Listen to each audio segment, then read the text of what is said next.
ये तो सभी लोग जानते हैं कि जेईई एडवांस्ड दुनिया की सबसे टफेस्ट एग्जाम में से एक है। JEE Advanced paper. JEE Advanced. पर ये बात बहुत कम लोग समझते हैं कि ये एग्ज़ाम कितना ज़्यादा स्ट्रैटेजिक और साइकोलॉजिकल डिमांड रखता है। इतना ज़्यादा it will push you beyond your limits and it not only transforms your knowledge but also your entire problem solving approach and resilience under pressure. कितने परसेंट क्वेश्चन ऐसे हैं जेईई एडवांस्ड में जो theoretical होते हैं या फिर एनालिटिकल होते हैं? आप में से कुछ लोग जानकर सरप्राइज हो जाएंगे कि इट इज़ अबाउट 60%। कुछ साल 63%, 64% तक भी ये संख्या गई है, विच मीन्स 35 से 40% क्वेश्चन ही सिर्फ न्यूमेरिकल होते हैं। दैट मीन्स आपको थ्योरेटिकल और एनालिटिकल क्वेश्चंस की प्रैक्टिस अच्छी खासी करनी पड़ेगी, क्योंकि जेईई मेन का जो माइंडसेट होता है वो होता है कि सुपरफिशियल नॉलेज और साथ में फॉर्मूले को रिकॉल करना और फॉर्मूले बेस्ड जो भी क्वेश्चंस होते हैं उनको बनाने की आदत ज़्यादा होती है, राइट। लेकिन अगर जेईई एडवांस की बात करें तो आपको इन डेप्थ नॉलेज के साथ साथ बेसिक कॉन्सेप्ट्स का एप्लीकेशन, एनालिटिकल अप्रोच ये बहुत ज़रूरी हो जाता है। और जैसा मैंने बताया कि it amounts to 60% of the question at least. तो ऐसे ही आज एक क्वेश्चन आपके सामने लेकर के आया हूँ मैं ब्रेन बर्नर केमिकल बॉन्डिंग से, और आपके स्क्रीन पर क्वेश्चन दिखाई दे रहा है। आपको दिख रहा होगा कि किस तरह से इस क्वेश्चन में अजीब अजीब बातें की गई हैं। पहले स्टेटमेंट अगर आप देखेंगे तो SDX hybridization where bond angle follows the relation, ये अजीब सा फॉर्मूला दिख रहा होगा जो कभी आपने केमिकल बॉन्डिंग में देखा नहीं होगा। और इसी तरह से आगे भी अजीब अजीब फार्मूले दिख रहे होंगे। यहाँ पर एक ऑक्सो एसिड है जिसको कि शायद ही आपने कभी देखा हो, एंड डेफिनेटली आपने इस तरह के समीशन वाले क्वेश्चन, इस तरह के सिग्मा से रिलेटेड क्वेश्चन तो केमिकल बॉन्डिंग में बिल्कुल भी आप एक्सपेक्ट नहीं करते हो, राइट। तो बहुत मज़ा आने वाला है आपको दिखने वाला कि कैसे आप क्वेश्चन को बहुत टफ समझने वाले हो, बट आपके जो बेसिक्स हैं उन्हीं बेसिक्स से हम डीप थिंकिंग करते हुए सारे के सारे ऑप्शंस को समझ जाएंगे और सब कुछ बन जाएगा। काम डाउन हो जाइए, कुर्सी की पिटी बांध लीजिए, एंड हाँ, ऐसा ही एक सेशन आने वाला है आगे भी केमिकल बॉन्डिंग का, जिसमें हम इसी तरह की बहुत ही ज़बरदस्त प्रैक्टिस करने वाले हैं। एंड डेफिनेटली आपका जो केमिकल बॉन्डिंग का जो कॉन्सेप्ट है वो बहुत स्ट्रॉन्ग होने वाला है। एप्लीकेशन, एनालिटिकल अप्रोच बहुत स्ट्रॉन्ग होने वाले हैं और आपका लेवल अप होने वाला है। Let's get back to the question. और एक काम करते हैं, हम इसे अच्छे से बोर्ड पर मैं समझाता हूँ इसको। आइए, यहाँ हमें इनकरेक्ट स्टेटमेंट ढूंढने हैं। बारी बारी से सारे ऑप्शंस को देखेंगे, जिस किसी भी ऑप्शन में हमें गलत बातें दिखाई देंगी वो हमारा आंसर हो जाएगा, करेक्ट। एक ही ऑप्शन इनकरेक्ट ढूंढना है हमें। स्टार्ट करेंगे पहले ऑप्शन से। यहाँ SDX हाइब्रिडाइजेशन जैसा कुछ दिया गया है। ऐसा कोई हाइब्रिडाइजेशन होता भी है क्या? क्लास 11th वाले बोलेंगे नहीं। क्लास 12th में जिन्होंने ध्यान पढ़ा है कोऑर्डिनेशन कंपाउंड, वहाँ पर एक ऐसा हाइब्रिडाइजेशन है। कुछ याद आया?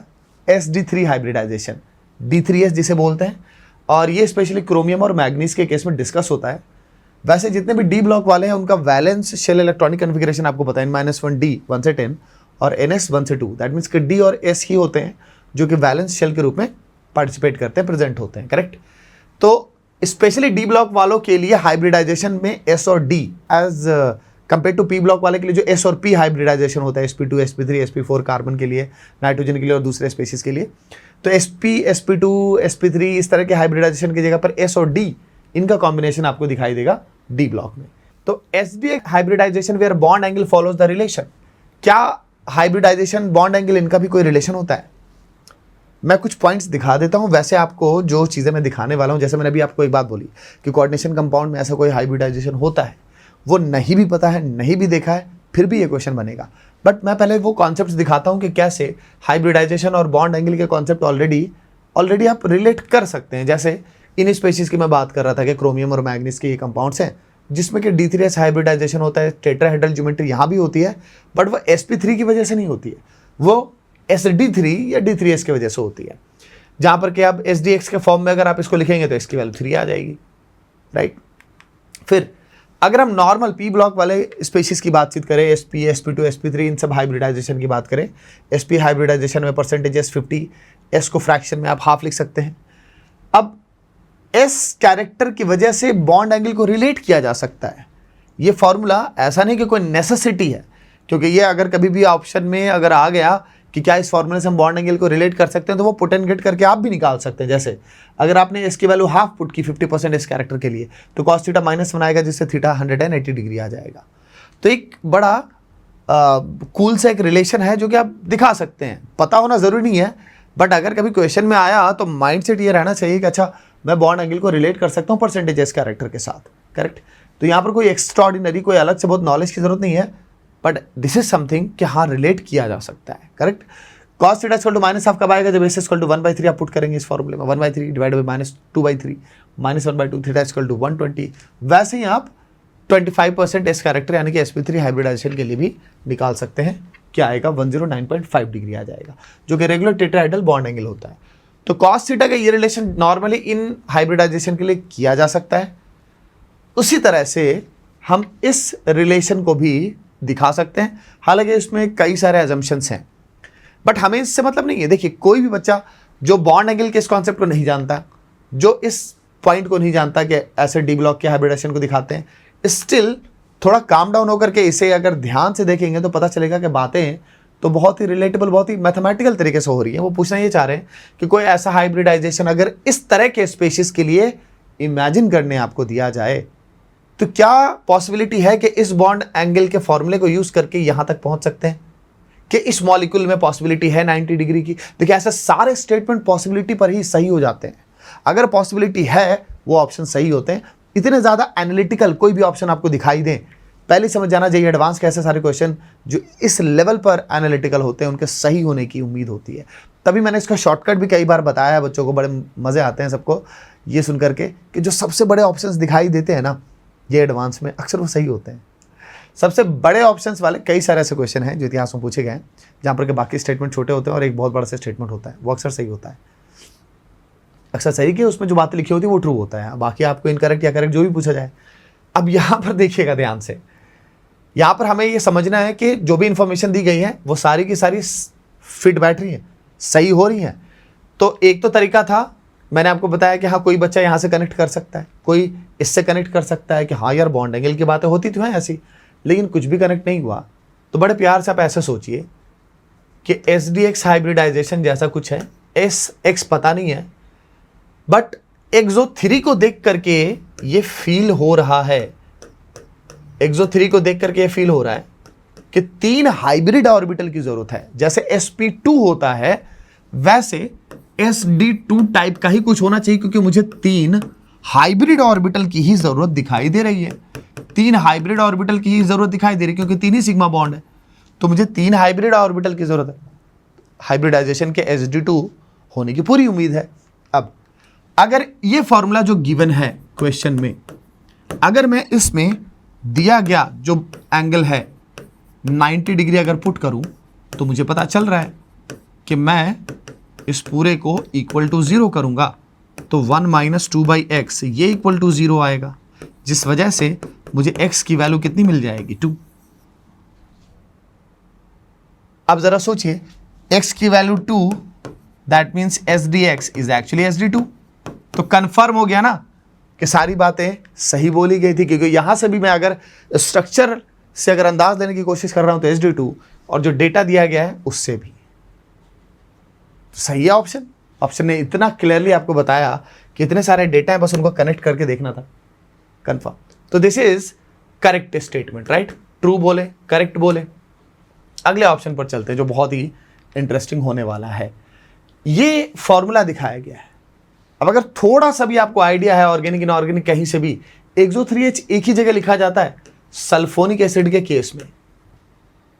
अब अगर आपको सल्फोनिक एसिड का केस समझ में आ गया कि अच्छा एक्सेन XO3H2 ये एक्चुअली जो है हमें सल्फोनिक एसिड की तरफ लेकर के जा रहा है, तो देखिए ये जो X है वो तो AC हो गया ना, तो मैं ऐसे लिख सकता हूं ना कि ये फॉर्मूला एक्चुअली SnSO3H2 है। अब आपसे मैं कहूं कि एक नॉन साइक्लिक स्ट्रक्चर है ये, और उसमें SO3H 2 बार आएगा, तो आपको समझ जाना चाहिए ऐसे कई सारे ऑक्सी एसिड्स हैं जिनके स्ट्रक्चर हमने बनाए हैं। केमिकल बॉन्डिंग के लेक्चर को देखिएगा, इस बार मैंने ऑक्सी एसिड के स्ट्रक्चर पर बहुत जोर दिया है, ज़रूर उसको देख लीजिएगा। बहुत सीधे सीधे आपको ना हिंट मिल जाएगा कि जो स्ट्रक्चर मैं बना रहा हूँ वो क्यों बनना चाहिए। तो 2 SO3H है, दोनों साइड बना लिया, बीच में n नंबर ऑफ सल्फर लगाने आपको, n नंबर ऑफ सल्फर ऐसे ऐसे ऐसे ऐसे करके लगते चले जाएंगे, राइट। और देखिए अगर दोनों साइड सल्फर है तो बीच वाले का ऑक्सीडेशन नंबर 0, लेकिन यहाँ ये सल्फर 5 बॉन्ड बना रहा है ऑक्सीजन के साथ तो +5, ये 5 बॉन्ड बना रहा है ऑक्सीजन के साथ तो +5। पॉलीथायोनिक एसिड के सीरीज पर आप जा चुके हैं, ये पॉलीथायोनिक एसिड का सीरीज है जहां पर n की वैल्यू थ्योरेटिकली मानी जाती है कि 80 के अराउंड तक जा सकती है, एंड लेस देन 20 वाले तो सिंथेसाइज भी हो चुके हैं ऑलरेडी। बट जा सकते हैं 80 तक, थियोरेटिकली माना जाता है कि भविष्य में मिल जाएंगे हमें। तो यहां पर अगर मैं आपसे पूछूं कि जीरो ऑक्सीडेशन स्टेट वाले सल्फर एटम्स कितने हैं, आंसर है n, इनका फ्रैक्शन कितना है, n डिवाइडेड बाई टोटल कितने, n+2, 2 टर्मिनल सल्फर एटम्स है। इतनी ही बात तो की गई थी, और तो कुछ बात की भी नहीं गई है इस ऑप्शन में, जरा देखिए तो n/n+2 पूछा जा रहा है कि साइक्लिक ऑक्सो एसिड में fraction of x atoms in zero oxidation state. दोनों ऑप्शन सही निकल गए। अब आपको फीलिंग आने लगेगी कि हाँ यार ऐसे बड़े बड़े वाले ऑप्शन तो बिल्कुल सही होते हैं, ऐसे आ रही ना फीलिंग। रुक जाइए जरा सी को देखते हैं। देखिए सी में बहुत अजीब सी बात की गई है। कभी भी मॉलिक्यूलर ऑर्बिटल को ऐसे आपने कभी देखा नहीं कि ऐसे समेशन के फॉर्म में दिखाया जाएगा, बट देखिए एक शब्द काफी है इस ऑप्शन को ढेर करने के लिए। लिखा गया written as a simple weighted sum of constituent atomic orbitals. Atomic orbitals के वेटेड सम के रूप में आप मॉलिक्यूलर ऑर्बिटल को ले सकते हैं कि नहीं? अगर ले सकते हैं तो स्टेटमेंट ट्रू है। अब जरा सोचिएगा, कभी किसी कंटेनर के अंदर अगर अलग अलग गैसेज रहती हैं, जैसे एयर में मिक्सचर है, अलग अलग गैसेस का मिक्सचर है, और मैं आपसे पूछूं कि एयर का मोलर मास बताओ, तो एयर वैसे खुद तो कोई गैस नहीं है बट गैसियस मिक्सचर है। बट किसी गैसियस मिक्सचर का भी हम मोलर मास बता सकते हैं। एयर का मोलर मास 28.8 के क्लोज लिया जाता है। एयर तो खुद मिक्सचर है गैसेस का, फिर एयर का मोलर मास आप बता कैसे रहे? क्योंकि आपको वेटेड एवरेज निकालना सिखाया गया है कि कभी अगर किसी मिक्सचर का मोलर मास निकालना हो तो हर एक कंपोनेंट का मोलर मास लो उसके मोल फ्रैक्शन से, यानी कि वो कितना कंट्रीब्यूट करता है मिक्सचर में, वो इंपॉर्टेंट है। जो भी उसका मोल फ्रैक्शन है उससे उसके मोलर मास को मल्टीप्लाई करो, दूसरे कंपोनेंट के लिए यही काम करो और सबका वेटेड सम ले लो। तो हमने यही काम किया है। मोल फ्रैक्शन को आप ऐसे भी लिख सकते हैं, जो भी मोल से इंटू के मल्टीप्लाइड बाय उसका मोलर मास, मोल से इंटू के उसको multiplied by molar mass divided by total mole. क्योंकि मोलर मास को हम यूनिटरी मेथड से ऐसे भी निकाल सकते हैं, ये बोल करके कि टोटल मास ये और टोटल मोल ये।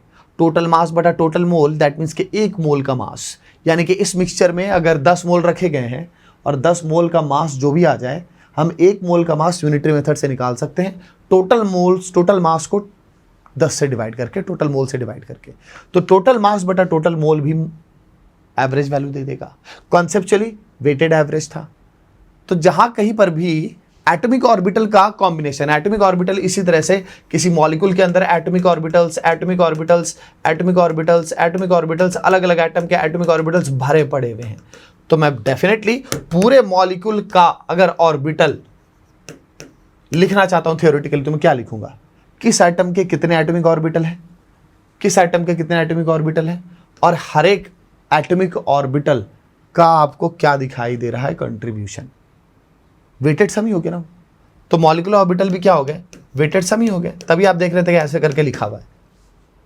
तो वेटेड सम वाला पॉइंट बहुत बेसिक है। कभी भी मिक्सचर की बात आती है, चूंकि मॉलिक्यूलर ऑर्बिटल इज क्या, समेशन ऑफ एटॉमिक ऑर्बिटल या मिक्सचर ऑफ एटॉमिक ऑर्बिटल, तो एनी टाइम लिख सकती है। तो रफ तरीका हो गया, और ये हो गया कि बिल्कुल वेटेड सम वाले तरीके से लिख करके दे दिया है।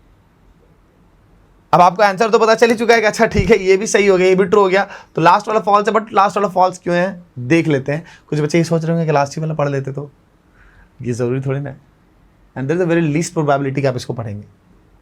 There is a high probability कि आप इस क्वेश्चन को छोड़ करके आगे बढ़ जाएंगे। ऐसे ही थोड़ी ना ये ब्रेन बर्नर है, राइट। बट देखिए आप याद रखेंगे इस क्वेश्चन को, और मुझे बताइएगा जरूर कि कौन सा ऑप्शन है जो आपका फेवरेट ऑप्शन था और जिसमें आपको बहुत मजा आया कि अच्छा ऐसे भी कनेक्ट कर सकते हैं, ऐसे भी कनेक्ट कर सकते हैं।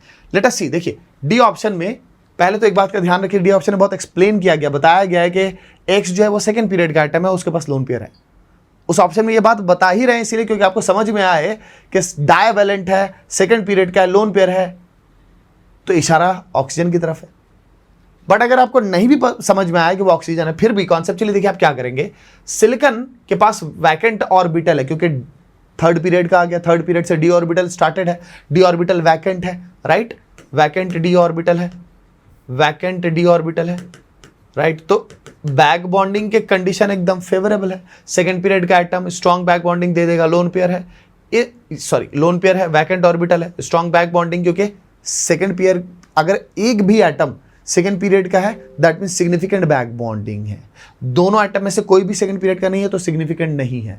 अभी सिग्निफिकेंट तो है और नीचे भी सिग्निफिकेंट है क्योंकि फिर से सेकेंड पीरियड का है। बट गड़बड़ क्या है, सिलिकॉन के पास कोई लोन पेयर नहीं है, सिर्फ वैकेंट ऑर्बिटल है। क्लोरीन के पास 3 लोन पेयर है, तो इस लोन पेयर का जो इलेक्ट्रॉन क्लाउड है ये स्ट्रॉन्ग इलेक्ट्रॉनिक रिपल्शन आपको दिखाई देगा, जिस वजह से जितना स्मूथली इलेक्ट्रॉन का ट्रांसफर यहां से यहां होना चाहिए वो नहीं हो पाएगा। कई बार हम इसे रिटार्डेशन भी कहते हैं। तो जितना एक्सेलरेटेड यहां पर होगा इलेक्ट्रॉन का डिलोकलाइजेशन, उतना यहां पर नहीं होगा। बैक बॉन्डिंग जितनी स्ट्रॉन्ग यहां पर होगी इतनी स्ट्रॉन्ग यहां पर नहीं होगी। ऑप्शन में उल्टा लिखा हुआ है कि यहां लेस बैक बॉन्डिंग और यहां ज्यादा, जबकि उल्टा यहां बैक बॉन्डिंग ज्यादा और यहां कम। तो ये था पूरा कंप्लीट डिस्कशन इस क्वेश्चन का। इस क्वेश्चन में आपको कौन सा ऑप्शन फेवरेट लगा जरूर बताइएगा। मिलते हैं फिर अगले एपिसोड में। Bye, take care.